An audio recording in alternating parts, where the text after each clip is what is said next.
Hello, and welcome to call one of Mystery School. We just got disconnected because having Merlin and Professor Snape and Buddha and Metatron and practical magic witches all in one space is recipe for the power to go out. So I am recording this with no power on and sending this out to you so that way we can still follow through with mystery school ward creation and telekinesis training. So for those of you who have not already chosen a ward, your ward will be the protective energy, the barrier for your magical practice. So this is what we're going to first be getting into is ward creation.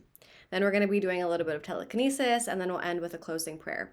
So as always, remember that your ward or your physical item that is outside of yourself, outside of your physical being, can be taken from you. It can be, you can forget it at home. You can forget to travel with it. So remember that your power is never in an object outside of yourself. Your power always lies within you, and you don't need a physical item to anchor that in. However, if you are a tactile person, sometimes a physical anchor is a great way to be an entry point into physically feeling into the frequency and the vibration of the space. As humans, when something is in the physical, we're able to comprehend it and understand it easier. However, wards can also be energetic. So essentially what a ward does is it alchemizes any energy that is sent to you so that it is alchemized for the highest good of all and harm none to none. We say spiritual protection in the spiritual world. However, depending on what your belief systems are, there is no need for protection. That being said, we still live in houses to shield us and to protect us from the elements. And so your ward serves as an energetic boundary, a bubble, or a shield that can have any outside forces or energies that may be consciously or unconsciously being sent your way be alchemized to feed your magic and your personal practices.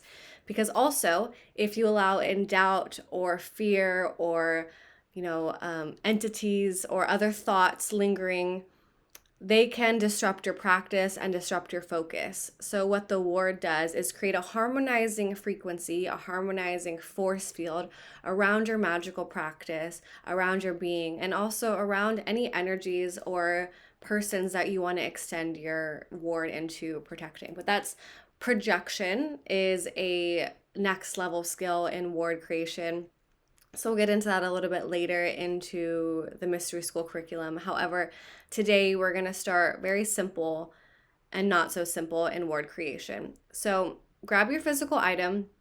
I also suggest you to not share your physical item publicly. That's up to you whether or not you want to have other eyes on this item. I choose to keep mine private. I choose to keep mine just the relationship between me and it, people knowing that this is my ward. I like to keep that a personal information. So if you do decide to share your ward publicly, post it on social media, remember it's a very similar understanding to you sharing your altar, you sharing personal information, because whatever you share online can be manipulated, or it can be has a better opportunity to be energy sent at it, directed at it, or people doing consciously or unconsciously sending magic your way. So that's something to always consider when posting and showing up online. Another thing that's coming through that Spirit wants me to acknowledge is using your ward before you go live on social media. I know maybe a lot of you all will be utilizing social media as an outlet for self-expression. And so this is also a great way to anchor in the frequency of your magic and anchor in your grounded, centered sense of self before you go live, before you create content, and anything else you decide to do. So once you have your ward, What we're going to do is we're going to activate the minor chakras that are in the palms of our hands. And so we often know that we have 7 chakras that run the length of our bodies. However, we also have minor chakras in the palms of our hands. So what we'll want to do is turn these chakra points on, and you can do this very simply by setting the intention to do so. It doesn't have to be complicated. We often make things more complicated than they have to be. Intention alone is everything, because where your intention flows, energy goes. And also, if you like to do it physically, what you can do is tap into your palm, hold it here, anchor it on, turn it on like you're pressing a button.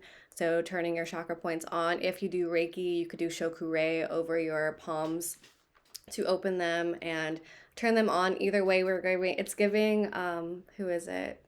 The superhero. Captain someone, I don't know, someone, Captain someone has things that shoot out of his hand. So imagine there's laser beam shooting out at the palms of your hand.